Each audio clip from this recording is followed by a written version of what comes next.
Oh, that's crazy. That kid on 5th Street, we don't talk about what happened to him. Welcome to Respawn Aim Fire, the kick-ass irreverent gaming podcast from Raffle Idiots. I'm one of your hosts, Adam. We don't talk about it, Gun. And today I have with me Chad. His camera's got some tricks, Michael. Oh, today we're going to be a jaguar. I'm a cat. These, oh my God, why are these so good? These are excellent. Good. These are excellent. If you're not watching the video version today, you want to shut up our mouths and go to YouTube and watch us. Oh, I don't have a tongue when I'm a cat. It just stops on my lip. It doesn't let you have a tongue. Keep that going up throughout the show. This episode 260. You can catch us live on twitch.tv/AffleBiddy Sunday evenings at 8:30, being a cool cats. YouTube and podcast services Tuesdays at 9 a.m. to look at this. I've already seen some of them, and they're insane, people. They're great. They're great. Upcoming, oh good lord! Upcoming on today's show, Final Fantasy anniversary news. What? Look at that, Norman Reedus. He's at it again, folks. Oh, frickin' Norma! And Adam is proven right once again. Look at that. We'll get to that later. In relation to what? I'm so curious now. Number 7 will surprise you. Yeah, it'll be good. But first up, oh, by the way, so hey, Chad, how you doing? You doing good? Oh, I'm doing real good. I'm sick a little bit right now. Just getting over some, just like a little bit of runny nose, sneezing. But I'm feeling like 95% right now. So 95% Rotten Tomatoes. If you can't say it on the podcast, then don't. But who is running for school superintendent? Oh, everyone knows who is running. Did the picture not come through? No, you just sent me the text saying, guess who's running for school superintendent? I'm like, I don't know. He writes for IGN. He writes for GameSpot. What? George Yang. That's right, everybody. Someone who shares the same name as infamous George Yang is running for school superintendent in Santa Clara County. Did you vote for him? No, I did not. Oh. Isn't it? I love... Again, American politics, fun times. Voting is good, I guess. I do love the random, like, when it's like, oh, the 5th seat on city council, and it's like, I win because I got 11 votes because nobody gives a shit and nobody fucking knows who any of these people are. So I like to think that is the George Yang who writes for GameSpot and IGN. And he's just like, you know what? I'll throw my hat in there because who else is there? I'm not going to spoil... Well, I am going to spoil. It's not the same George Yang. I actually did, like, for the second time in my life, this last presidential election being the first time, I, like, really looked into all the candidates. And I was like, I don't recognize anyone on this list. Let me look up who they are, what they stand for, et cetera, et cetera, et cetera. And I like the job that the guy who's currently in office, Tony something, has been doing. Danza? And Tony Danza has been doing. He's been doing great. So I voted for Tony Danza again for superintendent of Santa Clara County Schools. Cool. Very cool. First, I thought the joke was that you were running, and I was like, interesting. I like this, no. Chad. I like what you're doing. Although, there is someone running for mayor of San Jose who is a 21-year-old student getting his bachelor's degree in something, and he has green hair, and he looks awesome. I did not vote for him, but he looks awesome. I've seen that episode of Parks and Rec. Yeah. So, Icetown, great. I'm drinking my last Mountain Dew Hard, which is just the normal flavor. It's a hard household. Everybody knows it. Let me see what the normal flavor Mountain Dew Hard tastes like. Oh, what does it taste like? I'll let my visual do the representation of the taste in your mouth. Whoa! Whoa! It tastes so hard! Whoa! Please watch the video. Good God. That's wonderful. Yeah, no, that tastes like a Mountain Dew seltzer. Like it tastes like Mountain Dew. It's got that crisp citrus. Yeah. Okay. Okay. Here's I'm gonna drink some more of this Mountain Dew Zero Sugar Spark raspberry lemonade, and I'll let you find out what it tastes like. What it makes me do when I taste it. Are you ready? Go for it. Yep. Oh my God. Whoa! What? Whoa! I can't believe my eyes or my taste buds. Whoa! The taste makes you go negative. Look at that. And chromatic. I go chromatic. Chromatic. My red and my blue, they separate. Speaking of things that aren't negative, Embracer is trying to become a big dog. This is from multiple Woof, stories, woof. but all I don't from have a Ryan dog filter, Dinsdale. sorry. All from Ryan Dinsdale at IGN.com, though. So we're going to go through, this is very interesting reports coming out. I think they just had a sales meeting, the sales meetings that the companies have. And Embracer is going hard as hell. So Embracer Group sees great potential in making sequels, remakes, and remasters and spin-offs of these franchises. They're not wrong. They were talking about their acquisition of Crystal, all the stuff from Square Enix. Right. They're like, hey, we've got this now. We've got some big plans. Revealed in the Colossal Holding Company's latest financial results, Embracer said it had, quote, further strengthened its development capabilities and IP portfolio by purchasing Crystal Dynamics, Eidos Montreal, Square Enix Montreal, which also includes Tomb Raider, Deus Ex, Thief, Legacy, and Kane, another IP. So we knew this. They're just like, hey, we bought this. It's good for us. We got a big dick. In addition to the sequels, remakes, remasters, and spin-off, Embracer also sees potential in transmedia projects across the group, later referring to similar initiatives from companies such as Netflix and Amazon. Embracer Group also owns Dark Horse Comics and board game company Asmodee, which will also enable the use of gaming IP across yet another media. So before we get on to that second part, again, yes, we know Embracer owns a bunch of stuff, whatever. That they are doubling down like sequels, remakes, remasters, spinoffs, all that cool. And then they own Dark Horse Comics, which I had no idea that they own Dark Horse Comics, which is basically, besides DC and Marvel, I think is probably the biggest comic company in the world. And then they're like, yeah, we're going to do what Netflix and Amazon does. So before we get to that second part, which is about a company inside Embracer Group, what's going on here? Is this? What's going on? I think they have a corner of the market that people are thirsty and hungry for. And it's so weird that we came around on this because 15 years ago when we were seeing nothing but remakes on the PS3 of like, oh, here's Eco and Shadow of the Colossus, exactly the same as you remember them, but not as fuzzy anymore. And it's like, that's what remakes were. Everyone's like, God, I wish we get more original shit. I'm tired of these remakes. But now, some of the hottest shit is remakes. Think about, like, Resident Evil 2. Resident Evil Remake 3. Think about Dead Space is one of my most anticipated games of the next, like, year right now. And I've played that game before. Several times. But it's like, they have now a corner of the market with all of these IPs, like so much nostalgia behind it. I think they are like stealthily one of the most brilliant companies in gaming right now. Just scooping all that shit up and everything that we're nostalgic for, just re-releasing it, remaking it in a way that everyone, people want to go back and play these old games, but no one wants to play them in the way that they currently are.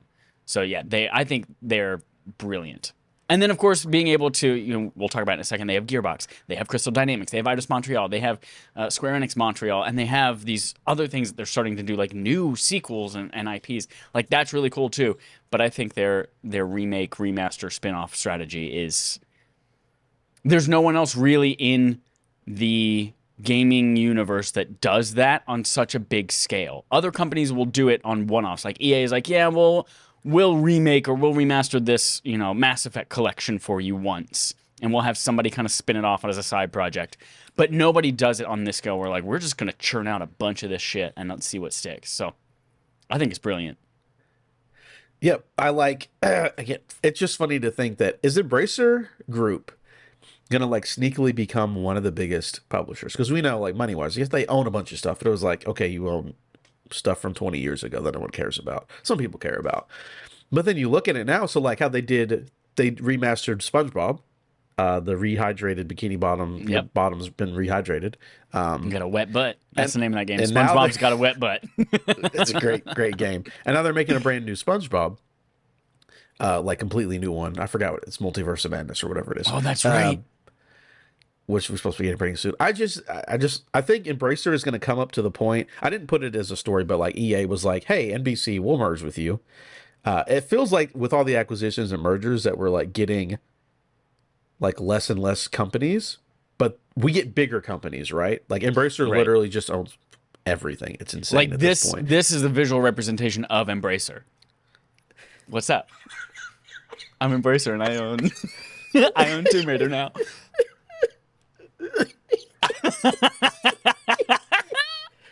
I can't deal with that right now. This will be me. This will be the entirety of the Embracer.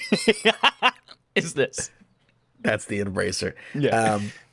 I just also like the idea of being like, hey, like a legacy. Could you imagine? Again, Jesus Christ, there is some people who love Legacy of Kain, but we haven't seen that in 20 plus years. Right. What if they do a remaster? People are like, oh, this is good, and then they restart the series. At this point, Jesus. At this point, when I close my eyes, does my head shrink? Yeah, it goes different sizes. It's That's really so weird. Okay, continue. No, you're good. At this point, Embracer is at a big enough of a company where before it's like, oh, they're going to redo Kingdoms of Amalur, but like, who's going to make a new one? But at this point, like, they own so many people. I'm like, yeah, they could easily make a new good game. And I just also didn't realize they owned Dark Horse Comics, which is like, hey, give me a Tomb Raider comic. Because there was one, I think, when the remakes came out that I really enjoyed. So... yeah, just good on Embracer. I think this could be I think my number one will be Devolver, and then Embracer will be like 2 or 3. You know what I'm saying? Just because that's the kind of guy I am. Yeah. But moving on, still part of the same story because they're also owned by Embracer Group. Gearbox has 9 games in development. Whoa. That's a lot of games. That's a big company. I can't. Gearbox currently... has 9 AAA games in development as it continues to grow alongside its colossal owner, Embracer Group. So 9 AAAs, according to them. The Borderlands creator has both developing and publishing wings, and while it's unclear where these 9 games in development fall, it's certainly a lot more than the company has announced previously. I think this was all part of, like, we're talking about how much stuff we own. We currently know of 5 games being published by Gearbox: Homeworld 3, Hyper Light Breaker, which looks cool as shit, Relic Hunter Legends, Have a Nice Death, and Eyes in the Dark, The Curious Case of One Victoria Bloom. We also know that Tales from the Borderland 2 is on its way from Gearbox itself. Embracer overall had a strong year with operating profits increasing by 17%, in games such as Gearbox's Tiny Tina Wonderlands performing better than expected. Elsewhere, Saber Interactive's Evil Dead the Game has sold 500,000 copies in just 5 days, making a good start for the Dead by Daylight style asymmetric horror game. The company is also anticipating success from within upcoming Saint Row reboot from Deep Silver, which it says is expected to step change the pace of organic growth. A lot of just the fact that I just read that whole story and I'm like, hey, they got Borderlands, Tiny Tina. They got Evil Dead. They got Saints Row coming out. Jesus Christ, man. It's so weird to I'm me. excited for this new era of games. When I think Gearbox, I always forget that they're so big. Like, I think Borderlands, I think that failed Overwatch clone, Battle... oh, yeah. Whatever Battleborn? it is. Battleborn. And that's it.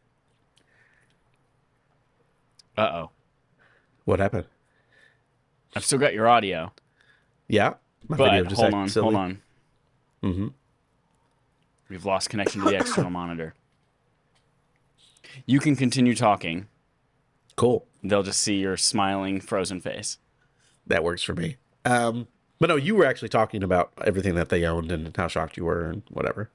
But it's just a lot of interesting news, man. I'm just very interested in the future of this company, and I hope that they keep giving us good stuff because they just buy all the stuff that also puts out other stuff. And I see big things ahead for them. That's it. Yeah. Very good, very good. Hey, you Ron, need we're me going to drop out and come back in? No, we're going to go to a hold slide really quick. We'll be right back. Gotcha. Sweet! We're back. We're back, everybody. Big head mode broke the world. It destroyed everything. So, yeah, I just think it's an interesting place to be in the world. Give me remakes, give me old stuff, as long as you make it new and interesting. And actually, there's a story at the end of the rest of the rundown that directly relates to them, but we'll get to that later. Oh, shit.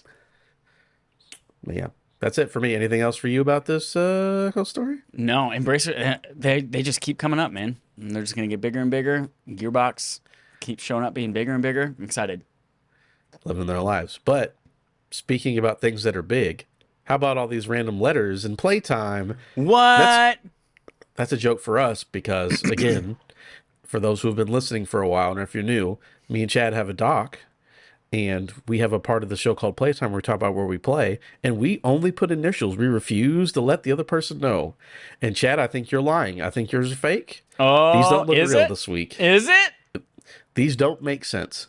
Don't they? Okay. I'll start. This first one is just G. Any idea what it is? It's Gree, Adam. It's Gree. It's our barf game for the month. Gree. Okay, Come on, man. sense. Gree. Gris.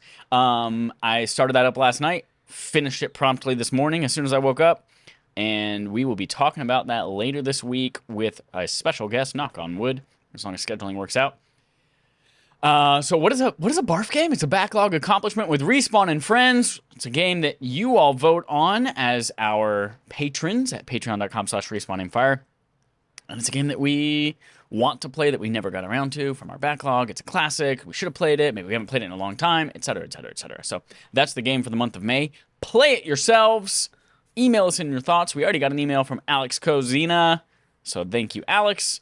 We are welcome to share everyone else's thoughts as well. Next up, GG. See, this is where I was like, this is fake. You're putting the fake? same letters. Is it fake? Well, you tell me. This is the Guardian Games, Adam. The last week of the Guardian Games event for Destiny 2. And guess what? Drum roll there. The Warlocks are going to win this fucking thing. Ooh. That's right. Warlocks. And we're going to do something to celebrate here. We're going to do lightning on my face. Lightning face for Warlocks. Unlimited power. Unlimited power. I got unlimited power. Yeah, so finish that shit. Warlocks apparently, like, we won enough days, like, last week even, where it was impossible for anyone else to catch up. It was locked up. So, feeling good about that. And then, TG. I'll give you a clue. This one is not a game. Tony Gonzalez. No, it is Top Gun. Watch Top Gun, because this week, Top Gun Maverick, starring Tom Cruise. It is almost 40 years later. Can you believe it? That's insane. The movie came out in 1986. Woo! I don't think I've ever seen Top Gun. I just saw it for the first time in maybe 20 years today. Yeah. So, yeah, watch that today. It is a fine movie. It is an 80s-ass 80s movie. I say it's an 80s movie, right? And I think if it came out today, it would get nowhere near the acclaim that it did for my entire life. So, yeah. But I'm hearing. But I'm this new very one's excited. Super good. Wait, what? I'm hearing the new one's very good. Oh, yeah, the new one's getting excellent People reviews. are shocked. And it was shot like, well, how is this completely movie on good? IMAX. And so, that's nice. we're seeing that at the San Francisco IMAX on Thursday. It's going to be chef's kiss. All right, I'll lightning off my face so you can talk about what you played this week. Thinking about things the reason I said unlimited power is because I have been doing an Obi-Wan rewatch. So Disney Plus UK's Twitter account was like, here are things you need to watch to get prepared for Obi-Wan. And of course, Revenge of the Sith is on there when Ian McDermott, they go, unlimited power, as he's shooting lightning from his hands. Funny thing about Ian McDermott, or not, Emperor Palpatine. Have you noticed? You've watched all the Star Wars, right? I have watched all of them at least twice, yes. Okay. So you know how in episode 3, he's shooting lightning at Mace Windu and he has his lightsaber and it fucks his face up, right? Right. You're the one shooting the lightning. Why don't you stop? It's the sacrifice he made in order to take over, in order to conquer his foe. He had to look fucked up. I understand. That's why they did it. Also, fast forward episode 9. Same thing. Shooting lightning. It's literally killing him, and he doesn't stop. Emperor Palpatine cannot stop the lightning coming from his hands. It's just a funny thing I've noticed. It's like those Pokemon who have like self-destruct as a move. Yeah. Like, I never understood who's going to use that. Who's going to fucking take one for the team when they have to fight 17 more Magikarp fighting fishermen? It's just how it goes, right? It's dumb. But anyways, been doing a rewatch. Watch Revenge of the Sith, so I got unlimited power. And there's some interesting things that they suggest you watch. A lot of it from the Clone Wars TV show. You know what I learned today by reading an article? Mm-hmm. I read an actual BuzzFeed article, so half counts. Okay, we'll see. The original Obi-Wan actor like hated Star Wars, and he was like the old man. He's like, the dialogue is so fucking trash. Don't. And then somebody asked for his autograph once. That they saw him in a Comic-Con or something. And like, he's like, I'll give you this autograph if you promise you'll never watch Star Wars again. Alan Guinness hates Star Wars, huh? Yep. Insane. I think he was like a really classical actor or some shit. So he's like, Sounds oh like it. god, this nerd shit Mountain sucks. Dew hard, making you coming It's up again. coming out hard. But as far as games, because everyone knows Star Wars is great, and we're gonna get Obi-Wan next week.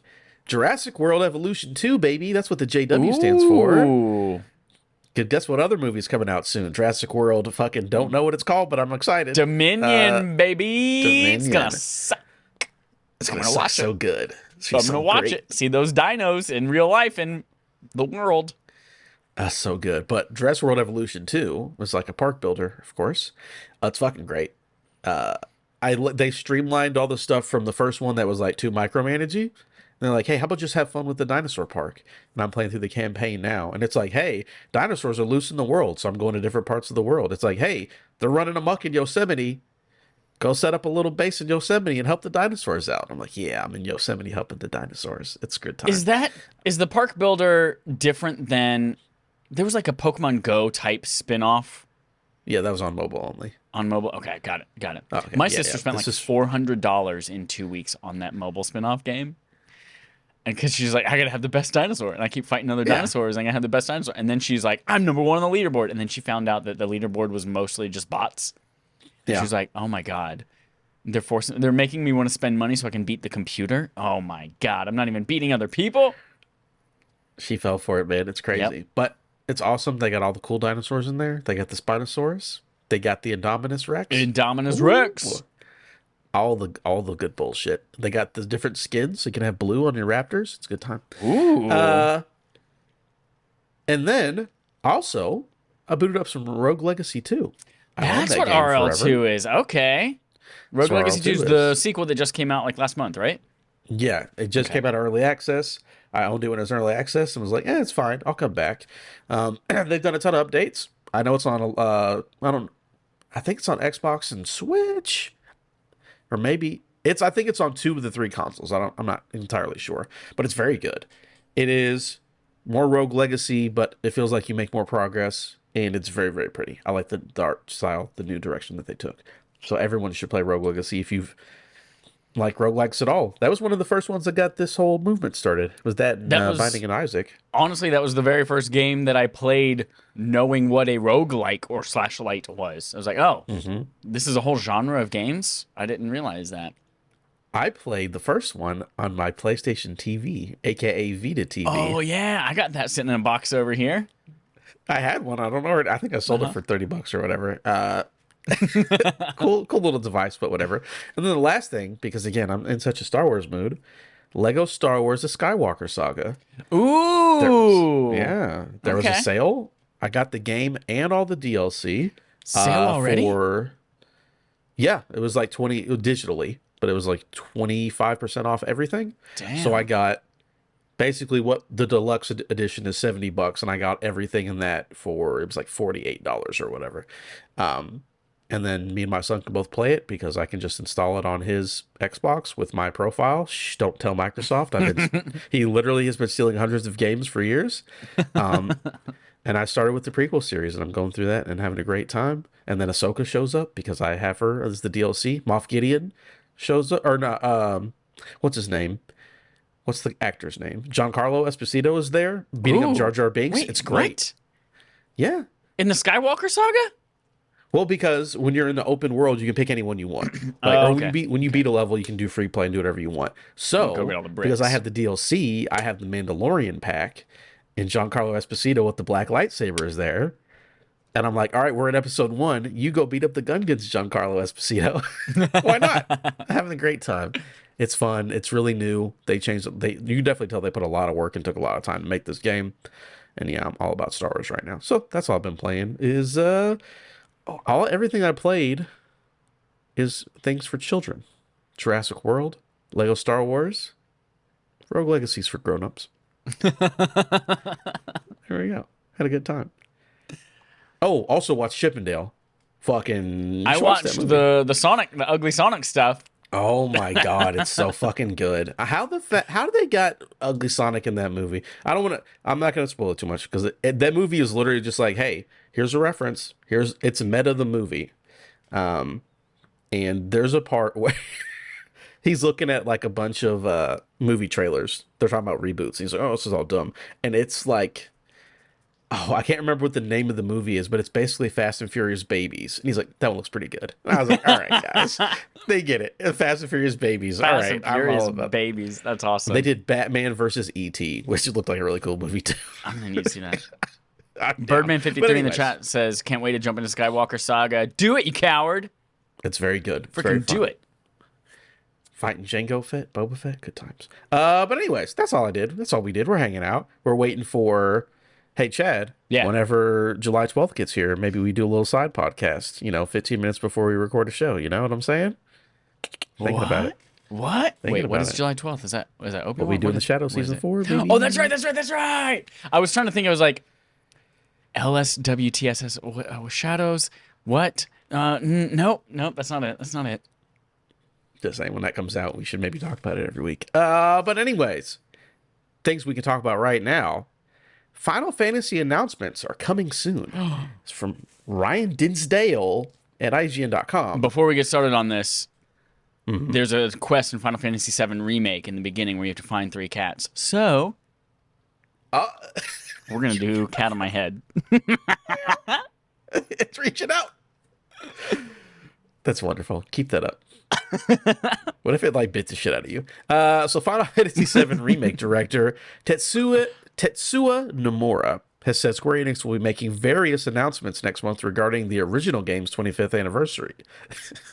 As reported by RPG site, Nomura teased the announcements on a live stream for Final Fantasy VII spin-off The First Soldier, saying that Square Enix would be celebrating the original game's 25th anniversary. Quote, next month, we're planning to publish information related to 7's 25th anniversary. I wonder how much I'm allowed to share about it. Next month, we will publish various things. Ooh. Remake Part 2 entered full development in July 2020, and original Final Fantasy director Yoshinoro... What's that last name? I'm very bad with Japanese names. Yoshinoro Kitase said earlier this year the development team would like to announce the game in 2022 if possible. That's what we've heard. That being said, Square Enix has other Final Fantasy VII related projects in the work, including The First Soldier and upcoming mobile RPG Final Fantasy VII Ever Crisis, but the announcements could be much smaller and more akin to the recent clothing line reveal. So, 25th anniversary, they're very aware of it. They want to do something big, but they can't say anything just yet. Chad, you like Final Fantasy VII. What do you think we're going to get for the 25th anniversary? Here's one thing. Whatever we get, I'm just excited that I remembered Ever Crisis existed thanks to this story. That alone got me excited. I was like, oh, fuck yeah, that's right. They're basically remaking the original game again on mobile, but also exploring all the stories that have been told, including Dirge of Cerberus, including Crisis Core, and all of those characters. So, Children of the Atom? Children of the Atom? Is that... Wait. No, Advent Children. That's what I'm thinking Advent Children, yes. Advent Children. All of that's being explored again in a brand new way on mobile. And I was like, oh, fuck, I forgot that existed. I'm so excited. That alone could be the announcement. And I'm just like, yay! That'd be cool, yeah. But what I think is going to happen, I think the big reveal is going to be some kind of movie, TV show, animated spin-off, something like that bridges the gap between maybe Remake Part 1 and Remake Part 2.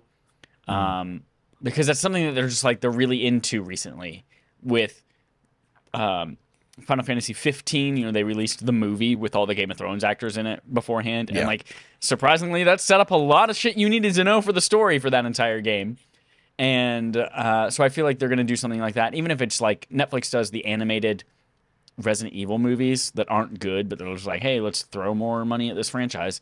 They'll probably release something similar along those lines. Or Final Fantasy IX anime is coming out soon, too. So, I could see something Final Fantasy VII related in terms of movie or TV show, I think, that's coming in a small way. It's not going to be a big blockbuster movie, but something to help story-wise, maybe bridge the gap or tell a side story of maybe how Yuffie ends up integrating with the group or something like that. I would love a trailer for part 2 and saying like they want to announce the game this year if possible. Seems like we're not going to see that next month at whatever this thing is. It's like a Game Awards thing, maybe, right? But yeah, I'm pumped to shit for that game, and I'm pumped to shit for this announcement. And Ever Crisis, come on, Ever Crisis. Here's a question for you, because I remember when they announced it initially, like console launch exclusive on PlayStation. Mm-hmm. Are we finally going to get a Switch or an Xbox version? Because they did do the PC version, but that's not a console. So I'm wondering, I don't know, because I remember No Man's Sky, they're like console launch exclusive, and then it was like 2.5 years later, all of a sudden it was just everywhere. Yeah. I don't know if they're still doing it with 7. It feels like it's been so long, like they should have done it by now, but I don't know. I don't know, man. You look at Square Enix and their relationship with Xbox, and like this could be something completely unrelated, but like all the Final Fantasy games are starting to expire on Game Pass. And so they're slowly, one by one, disappearing from Xbox Game Pass services. So I don't know if that's like we're bringing this part of this chapter of our relationship with Microsoft to an end, and maybe 7 Remake and future games might not come out on that. Like there was also the rumors around the exclusivity on Final Fantasy 16 with PlayStation as well. I don't know, man. We might just not ever see this. And if we see it on Switch, it will 100% be a cloud version, if anything. Absolutely. That's what I meant, after seeing how Kingdom Hearts 3 is running, or excuse me, how Kingdom Hearts 1 is running on Switch with cloud version, I don't know if we'll get it. I don't know if we'll get it at all. If it's money in Square Enix pocket, they don't care, baby. Let me tell you. But yeah, I don't think it'll be anything crazy. I think it'll be something like, oh yeah, if you like FF7, fucking awesome. Or another spin-off thing. Like what are they, like the Theater Rhythm game, which honestly was kind of dope, where it's just like basically just rhythm music game with fighting with different fantasy themes. Like that was dope. I played that a lot on iPad. Well, we'll see it. We keep getting closer and closer. They keep talking about Final Fantasy this year. Like, you're going to get 16 at some point. You're going to get 7 something at some point. We just keep hearing about it. Speaking of things we're going to be hearing about soon, Norman Reedus may have goofed again. Oh. From Eddie McCooch at GameSpot. Actor Norman Reedus has revealed the development has begun on a sequel to Death Stranding. What? The game has not been announced. What were the bad guys called in Death Stranding? The plebes. Invisible Ones? Oh! The BBs? I'm a BB! Chad's a bad guy. Oh, I'm a BB. I'm going to get you, Norman Reedus. I'm going to get you. It's even more terrifying when I show my teeth. It's like just teeth and a mustache. It's insane. Norman Reedus has revealed the development has begun on a sequel, Death Stranding. The game has not been announced, but Reedus plainly told Leo Edit that we just started the second one, end quote. Reedus said in the Leo Edit interview that it took maybe 2 or 3 years to finish his motion capture scenes for the original Death Stranding, so Death Stranding 2 might not be here anytime soon if his work is just beginning now. Quote, it was a huge thing, so we just started part 2 of that. All that was fine. It's like, he's still invisible. All that was fine. It's just like, hey, Reedus said a thing. Like, what does that mean? It doesn't mean anything at all. But there was a tweet Friday evening that people didn't know about that might be pointing to it. Kojima may have confirmed it? Question mark. Kojima has potentially acknowledged the report with a cryptic tweet posted on Saturday. The post contains several images of Kojima and Norman Reedus together, including one in which the designer is pretending to stage a mock execution of the actor. Go to your private room, my friend, Kojima wrote, referencing the private room players are able to visit in the Death Stranding game. So what's really funny is that all these reports came out, and then, again, Kojima makes a tweet, and it's literally him with Lucille, like, about to hit Norman Reedus in the head. And it's like, go to your private room. Funny timing to randomly put that out. But that's all the news about Death Stranding 2 and Norman Reedus. The funny thing about movie actors is they don't really get the video game world and reveals in the industry and all that kind of stuff. Not at all. Like, obviously, Norman Reedus is like, if we're filming Walking Dead right now, like, people know it exists, and they've probably had some kind of promo. If we're filming a movie right now, they've announced it before I even signed on to act in it. They've already announced it and have been hedging their bets and we are in the video game world very, very different. We're like, we're going to keep this thing a secret as long as possible, and then we're going to reveal it, and then we're not going to release it for a very long time, and then we're going to wish we hadn't revealed it. And that's how video games work. And Norman does not know that, obviously.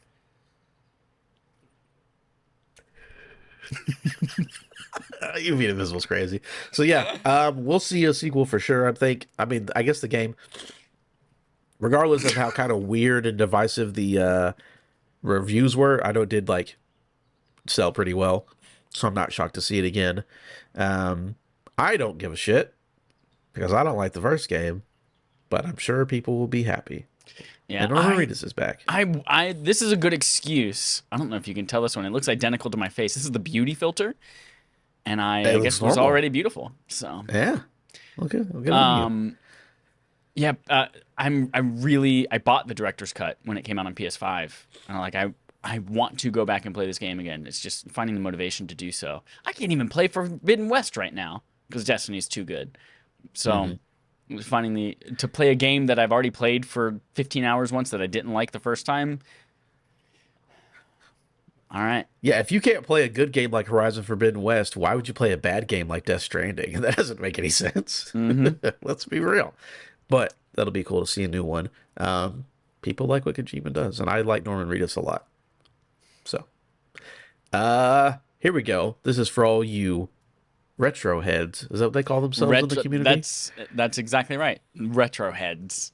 Retro head. They love some retro head. It's a good time. PS1 Classic has trophies. Darren Bonthouise at GameSpot tells us. Siphon Filter. Remember that game from Sony Bend, the people who made Days Gone, which is not a good game. Sorry, Dallas. Siphon Filter will feature trophy support when it launches as part of the revamped PlayStation Plus service. Developer Bend Studios revealed. Who was it that actually likes Days Gone? Is it Dallas or is it somebody else? Dallas does. There's also Dan Root does. He's a big Days Gone fan. He even gave out a copy of it on our podcast to somebody. I mean, very cool of you. Not a good game. Yeah. Just saying. Agency Intel reports that Siphon Filter will include trophies when it arrives on the all-new PlayStation Plus. Bend Studio tweeted with a quick glimpse of the explosive start trophy highlighted in the message. It's unclear if every classic game in the new PlayStation Plus will feature trophy support, especially with third-party titles such as Tekken 2 and Mr. Driller, which is my nickname in high school. Oh, yeah, Mr. Driller. This is cool, though. Trophies on an old game will make me play an old game over not, like if it's just like, here's just an old game, or it's like, here's a new thing that people care about. I'm like, well, I will much more interested if I can actually work towards something. Yep, absolutely. This is so exciting to me. And when this was announced, it suddenly brought back the memory of PlayStation patented the ability to put trophies in games that were like before trophies existed, including PlayStation 1 classics. And I thought that was like 1,000 years ago that was revealed. And we talked about, oh my God, this could be a cool thing that happens with emulation. Turns out it was just last year. It was like last March they patented it. And I was like, oh. I thought it was a long time ago, too. Yeah. But no, it was March of 2021 that patent came through. So obviously that's what this was working towards. And since it's Sony Bend and it's Siphon Filter, like I imagine that it's, and they have the patent for it, like I imagine they're testing it with first-party stuff. And so I would expect to see like, I don't know, Twisted Metal or, some of those first-party, maybe, I was going to say Metal Gear Solid, but no, I don't know. I expect to see maybe a couple of PlayStation ones right off the bat. The nice thing is that there's no work on the part of the developer, according to the patent that I went back and reread. Like the developer, the whole point of it is they don't have to do anything. So it does introduce like an interesting wrinkle into, like for instance, Final Fantasy VII and Final Fantasy IX. I own both of those digital PS1 classics, which we already now know I will get access to immediately, even without the subscription. But I also own the PS4 HD remakes of those, which are just the same game, up-resed with trophies. And I'm like, well, now if they both have trophies, what do I do? Will they continue putting out, Final Fantasy 8? Well, no, they did 8, and I bought that too. Will they continue doing these like HD just up-reses of these things, or are they just going to go back and put trophies in the classics, and then we don't get 4K versions of these things, but it doesn't matter because they're kind of blocky, gross things anyway, so I don't know. I will definitely go back. I know Matt from Rhode Island was very excited at the news of this, saying that his whole life has been leading up to getting a platinum trophy for Monkey Island. So people are excited. Yeah, Maybe I was looking at it was this something. Maybe not Monkey Island. Ape Escape. Ape Escape. That was it. Yep. Because I'm looking at the short list of the PS1 games, and it's like Ape Escape, Siphon Filter, Hot Shots Golf, Jump and Flash. So yeah, probably Ape Escape and Siphon Filter, I would assume, would probably have those, if not the other ones, as well. So yeah, I think it's cool. Again, anything that gives someone a little bit of extra motivation and it doesn't like cost anybody a bunch of pain and anguish. So like, oh, I got to put trophies in a game if it's just done and you don't have to worry about it and fans can have fun with it. I think it's all. We've got a segment from Birdman. Birdman53 in the chat says, which PS1 games would you care most about having trophies on? Ooh. This is going to be... What would be a fun list? This is a deep cut. There was a version of Diablo, the point-and-click PC action RPG, that was released on PlayStation that I owned the disc for, but they never released the PS1 Classic, and I doubt they ever will because of weird licensing and rights and that kind of stuff. But I would love Diablo, the original, with trophies and the DLC characters on it, too. Like, that would be dope. Even though it did not play well with the controller. I would say, I was going to say like Spyro or Crash, but those have been remastered. So maybe, is it Suikoden 2? Is that PS1 game? Oh, yeah. Yep. I've got both like of those. Classic, never played like PS1 Japanese RPG to have some trophies on it. I think that would be a cool way to replay those games. Yeah, get like some... Final Fantasy have been remastered, but Chrono Trigger. something like... Yeah, something, Metal Gear Solid. PlayStation RPG. That'd be good. Metal Gear Solid, the original, has not been available outside of the PS1 game, except for the GameCube remake. It's like being able to play Twin that. Snakes or whatever. Yeah, so being able to play that with trophies. Castlevania Symphony Night. Oh, fuck yeah, I'd go back and play that with the Platinum Trophy. Unlock the upside-down castle and all that shit again. Yeah. There was some dope stuff in there. Yeah, for sure. Look at Birdman in here giving us good suggestions. Look at that. What a handsome man he is. This is my favorite segment story. Is it going to be a segment? Maybe I just did something. Dead by Daylight wants to penetrate you. Ooh. Ooh, let me see if I can find something scary in here. Oh, I'll do an emoji face and I'll grimace a little bit. Nope. You're smiling. Grimace. You're very happy. No. Frown. You want to be penetrated. There's nothing wrong with that. There you go.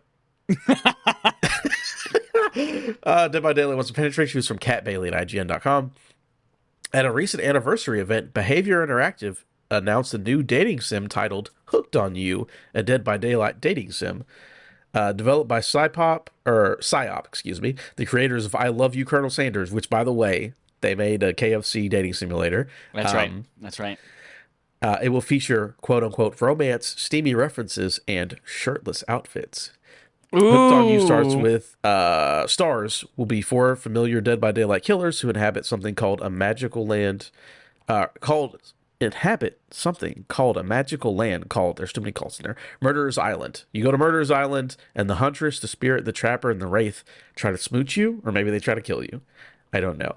Chad, before we get to this other line here, how do you feel about the Dead by Daylight dating sim? I was very intrigued until I realized with that last sentence that it's the generic Dead by Daylight killers and not the actual licensed killers that are in the game. Like, if I could have Ghostface from Scream and romance them with freaking Leatherface, like, that's the game I want to play. This will be fun, I guess. But that's what I want. Michael Myers smooching with Ring Girl, like, that's the shit that I want. Well, speaking of things that you want, time for a segment from Adam. Ooh, nice. Segment from Adam, whispering quietly, segment from Adam, because it's here! All right. I'm here.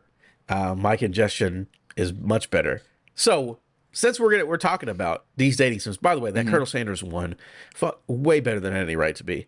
So this one should actually be interesting. But, how about... Hey, Chad. Yeah. I'm Mr. McMahon from WWE. And I'm trying to go out into games. I want to make a video game. How about a dating sim? Yeah, that sounds great. And I want you to pitch to me a dating sim from a video game dating sim. Take an existing video game, and what do you want to make it a smoochy time? And then pitch those ideas to me, young man. Okay. Here's one right off the bat. You play as Kratos, and you have the entire Greek god lineup as your possible smoochers. You got Daddy Zeus out there. Oh, it's gonna have to get real weird. It's gonna have to get that's weird because that's his actual dad. Yeah. So maybe Daddy's not included. Maybe Daddy's running the whole thing. He's like, I gotta set you up because there's a clause in your inheritance that says you have to be married in order to get my money when I die. Now Kratos and Zeus are best friends. He's like, I gotta set my son up with somebody. So, there's one right off the bat. Speaking of, there's God of War right in the background of our podcast right now, visually. Again, if you're not watching this visually, shut up and watch it visually. You can see the sparkle in my... This is the beauty filter. You can see the sparkle in my eyes. Oh. Yeah, there we go. It's gone now. I'm dead. I'm dead in my eyes. So God of War, I'm into that. Again, I would want the licensed killers from Dead by Daylight, obviously. On a beach? What would the setting be? Would that be like on a beach island where you go and What if it was like a resort, but they all had to still wear their masks? Like they could be shirtless and stuff like that, but they all had to wear their masks. I just imagine, Scream. Well, if we go down Scream 1, there's 2 dudes with the Scream mask with their shirts off. Right, Matthew Lillard. One of them is Scooby-Doo. Or not Scooby-Doo. Shaggy. He's Shaggy. He's not the dog. Yes, they would have to be on the beach. They can't have weapons, but they have to have... They can do like things that... Like, for instance, Scream Guy or Michael Myers, maybe they have, a competition to win your heart where they have to prepare a feast or something like that, and they use their knives. Their knives to cut up the food. And then maybe like Leatherface is doing a lumberjack challenge where he has to like cut down a bunch of trees with a chainsaw or something like that. Like they have hints towards those things, but they're not just like standing out in the open, shirtless Baywatch style with an axe in their hand. Like that's weird. Understandable.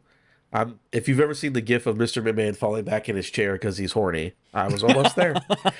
I got a good one for you. It's kind of a cheat. Okay.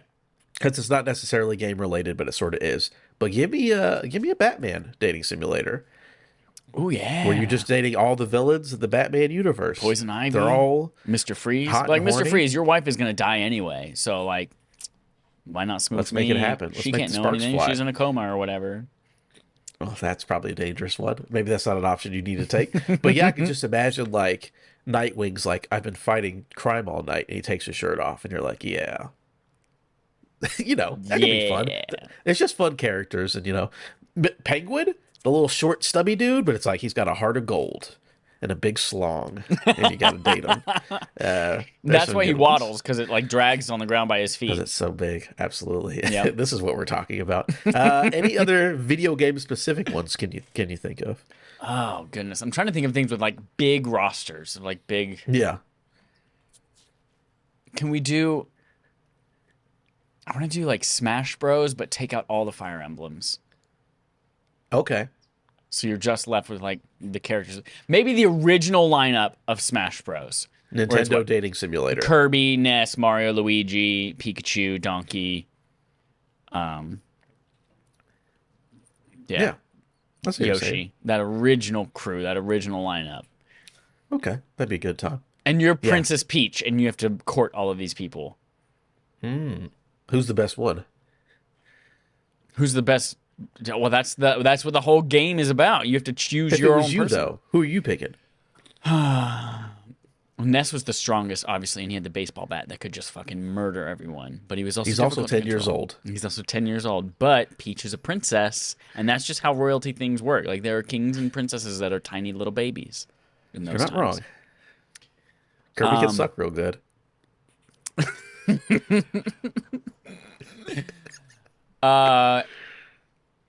Here's the thing. Okay, as Princess Peach, Yoshi. You pick Yoshi. Why Yoshi? One, because he's a fucking dinosaur. How cool is that? That's pretty cool. Dinosaur is a husband. It doesn't have to be sexual. It can just be a cool relationship. Right. And think about it. You don't have to... Think about how much money you save. If you want to go anywhere, go to the market if you want to go to some peasant town and like kill everyone there for fun because you're a princess and that's what you do in those times, like you don't have to, you and your spouse, find 2 horses to ride there. No, you just jump on your spouse, trot your way down there. Oh, you're hungry? No. Apple. No. I like it. Yep. You're thinking with your head. That's exactly right. My big head. Blow, blow, blow. Jesus. All right, that's my segment from Adam. I just like the idea of dating games and video games. Me too. Me too. That's good. That's good. All right. Wait a minute. By God. What game is coming out? I don't know. It's from Eddie McCooch at GameSpot. Ooh. Ubisoft's free-to-play that's a pay-per-view. Jesus Christ, think about wrestling again. Ubisoft's free-to-play PvP sports game Roller Champions will launch on May 25th, the publisher has announced. What? It will debut for Xbox One, every console except for Switch, which will arrive later, and on Stadia and Luna at a later date. So it's literally coming to everything. The streaming stuff will be later.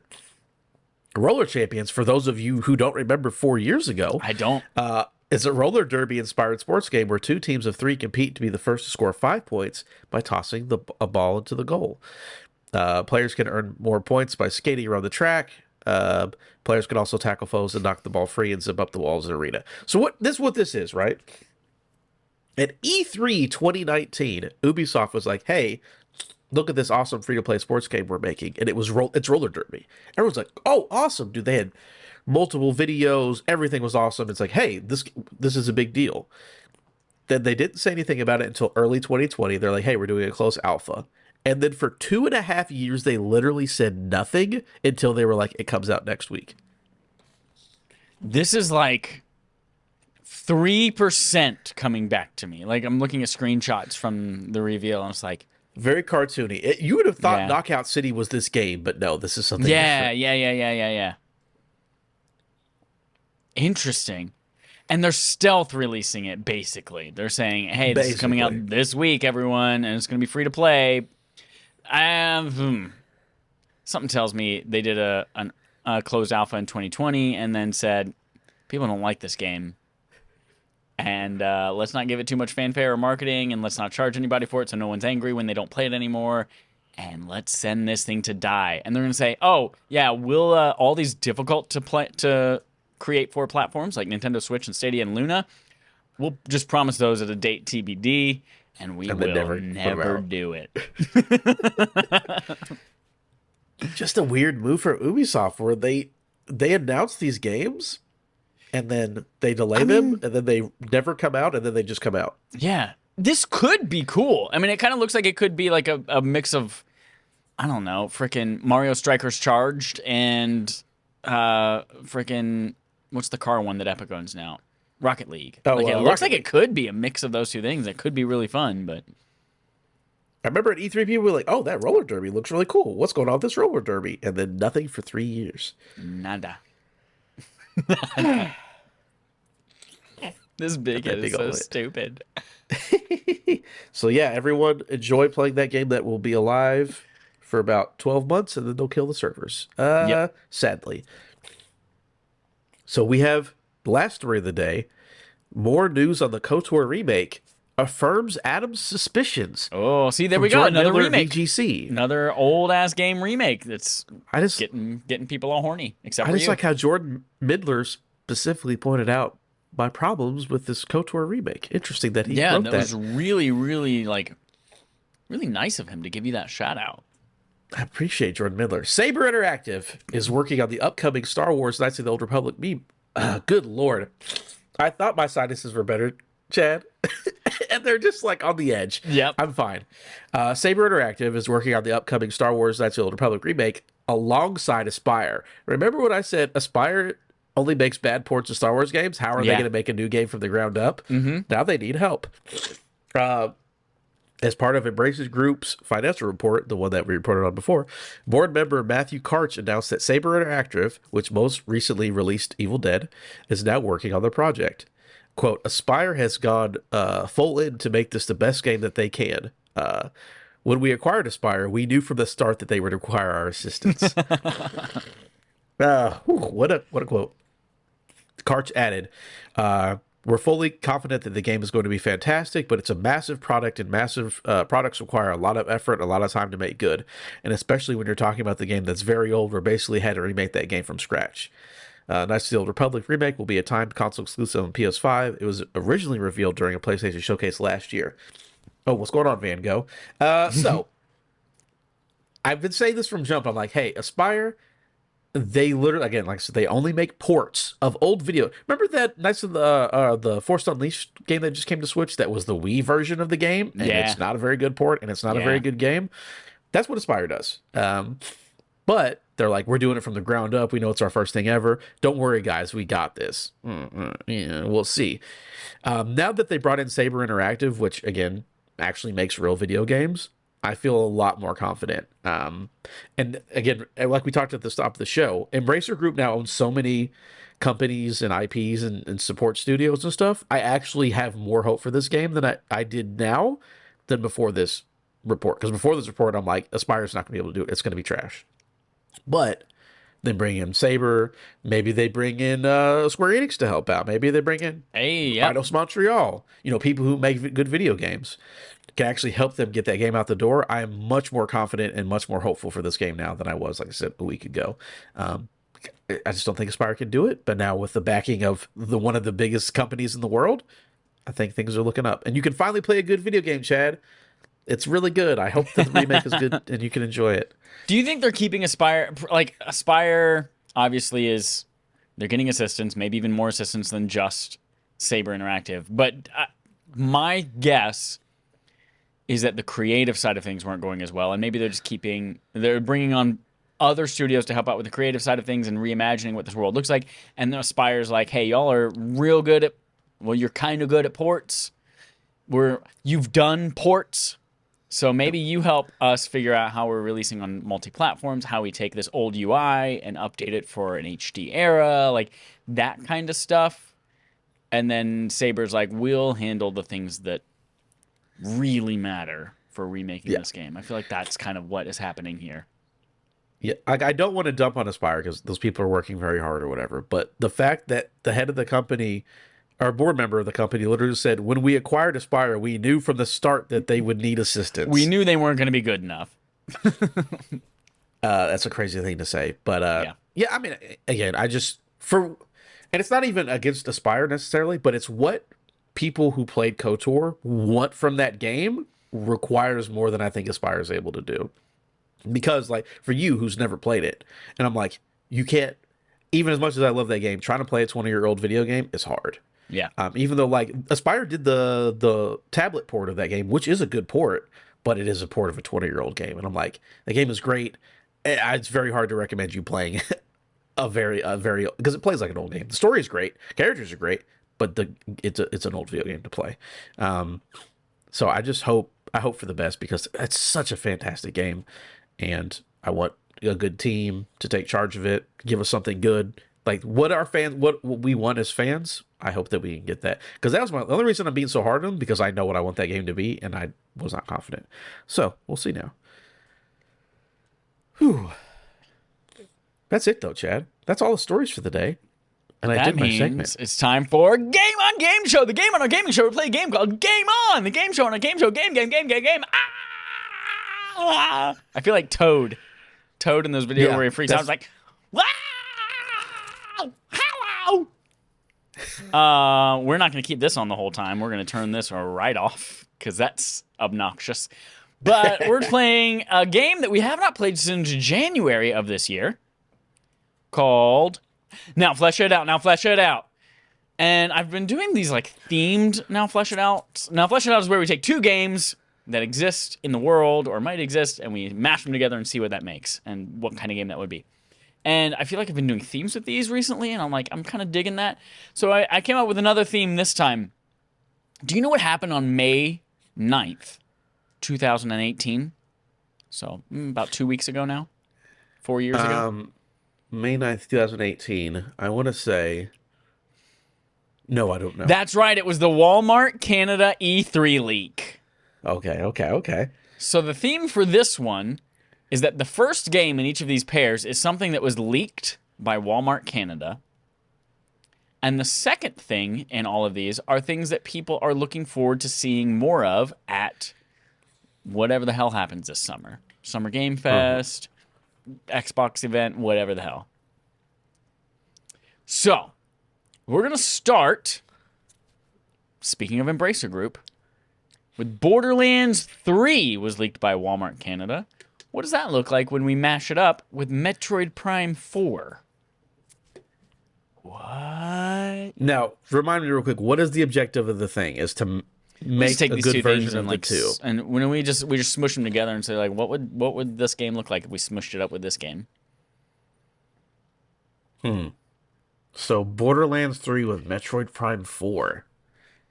Here's something that comes to mind for me. Metroid Prime is all about Metroid in general is all about like I'm gonna get a ton of new upgrades for my cannon and for my suit and all this kind of stuff, and eventually I'll be the version of Samus that I was at the end of the last game finally. And Borderlands 3 is all about like we literally have over 1 billion different fucking wild guns in this game. Yeah. What if we introduce degradation, like weapon degradation, like Breath of the Wild style in Metroid Prime 4, and you pick up whatever the fuck you break off of an enemy's arm, and you use that to beat the shit out of something else or blow a door open. It knocks out the puzzle solving from Metroid, but it's Metroid Prime. It's a first-person shooter anyway. I can see that. Here's another way to go about it, right? Keep it classic Metroid Prime, but go over the top zany comedy writing that Borderlands is famous for. Give Complete Samus a total voice, shift. and it's just Tiny Tina. Yeah, it's just Ashley Birch doing your Tiny Tina impression, and we just Fuck go over yeah. the top, and it's like a classic Metroid, but again zany. They answer the question: what happens if Samus is pregnant with baby and turns into ball? We can do that. We can do that joke. We can have all kinds of fun. Again, nothing changes on gameplay with that idea. But we just have a new tone. It's just they released Metroid Prime 3 again, and they just add in basically riff tracks or Mystery Science Theater 3000 with Ashley Birch and Borderlands cast just narrating over top of it. Yeah. I'm into that. Okay, cool. Next up, Walmart Canada leaked Gears 5. And people are really looking forward to seeing more from God of War Ragnarok. Yeah. What do those two games look like if we smush them together, aside from just having enormous biceps? I would say they're both big, beefy men bumping meat. Absolutely. You have to do that. It's just a dating sim where we have Marcus Phoenix and Kratos. Come bumping on. meat. Yeah, it'd be great. What do you do? So you could. I'm trying to think what parts of which one do you take from? Like, I'd like to have the idea of the story and the characters, but like, which story and character do I take and put in the other world? You know what I'm saying? Yeah, I mean, I guess they're both kind of like. God of War is a brutal franchise. Gears has some brutal executions and chainsaw and all that kind of shit. It was like, can't really. We got to go out of left field at this point. We have to do basically a roller derby champions of these two video games and just like a free to play PvP fucking dumb nonsense and just smash them together. And it's like, oh, we're skating around and killing enemies in, Norse mythology, but Kratos has got a chainsaw. And like, I don't know I really don't know what you do. I have no idea. So I'm just throwing shit at the wall. Here's what it is. I don't know how you mesh those. Here's what it is. It's a racing game. Oh, a kart racer. It's a racing game, but it's the thing you sail on the sand in with Gears 5, like the sailing thing across the dunes. Thing. And then God of War has the canoe that you're paddling with the Mimir telling stories the whole time. And it's just racing through different environments that are Greek themed or alien bug themed or whatever. That would be awesome. Yep. That would be fun. Like big heads, because it's a kart racer. Right. Of course, because it's a kart racer, it has to look like this. Yeah. I'm going to get you, Kratos. I'm going to get you. Ooh, That's I my like impression that. of Marcus Phoenix. Just because those games are literally so, like, not possibly connected, you have to do something ridiculous because there's no way to put those games together. Like, I don't know. Maybe we do a Gears Pop vinyl game. Oh, wait, they did that. They did that. Yeah. All right, last one. This one was leaked. although it was maybe the only one in the entire league that never came out, Splinter Cell. Yeah. Crossed with Elder Scrolls 6. Sneaky, sneaky Techno Man. Crossed with no techie in this land. So I've got two ideas. Okay.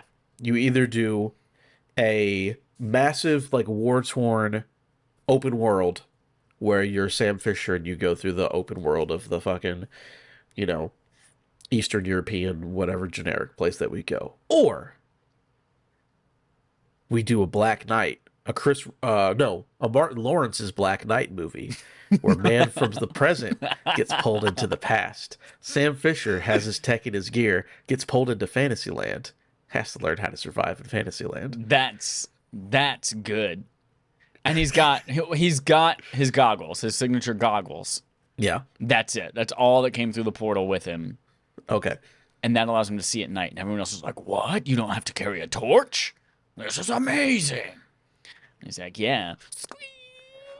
That's the night vision goggles booting up. Absolutely. And it's exactly Evil Dead 3 or Black Knight starring Martin Lawrence, where he's got to solve a problem in the past to get back to the present. And he's going through with his night vision goggles and his know-how of how to make traps and do things in the future. And everyone's like, what is this strange man with these runes on his head? Everything is crazy. And he's like, quiet, elf. I'll slit your throat in your sleep. Great times. But here's the twist. The first time he sees magic, he's like, what the fuck is going on? That guy just has fire in his hands. This does not make any sense to me. Yeah. Ooh, I like this a lot. Yeah. Yeah. Perfect. Well, that's it. That's it for Game on Game Show. And that is it for our podcast. We are going to go invisible the last little bit here.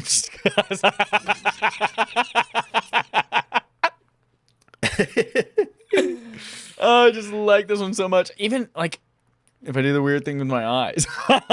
Yeah. Imagine this is what the Predator looks like when it comes to get you. That's the chipmunk. That's not the Predator. Something like that. I'm done. Okay. Here's your homework for the week, everyone. Thank you so much for listening. You have to go to patreon.com/respawnaimfire, and you have to subscribe at $1 or more and get access to our Patreon polls for Barf, which, of course, we already mentioned. For May, you should be playing Gree, and anyone can play it. You don't have to be a patron to play it. You're allowed to do whatever you want. And then you have to vote, though. If you are a patron, you get the right and responsibility to vote on what comes in June. That poll will be going up later this week, and we'll wrap up by the end of Memorial Day. Another Memorial Day's coming up. If you're one of those Destiny players like I am, then you have to play. I hate this filter so much. If you're one of those Destiny players like I am, you have to play the new dungeon. Coming out with a new dungeon. Season 17 is dropping on Tuesday as you're listening to this live or on demand. And then finally, it's been a little bit since we've had a wallpaper. You can finally put away that mouthful Kirby because Gree was so fucking stunningly beautiful that I'm making 4 wallpapers around Gree with our thing. I'm like 50% of the way done with one of them. Those will be coming out very shortly. You can get those at patreon.com/respawnaimfire. That's it, everyone. Adam, what's this new filter you've got? Since you're invisible, I'm also hiding. I'm hiding amongst the rednecks with my Miller Lite hat. Oh, no one's gonna find us. No one's gonna find us. Bye, everyone.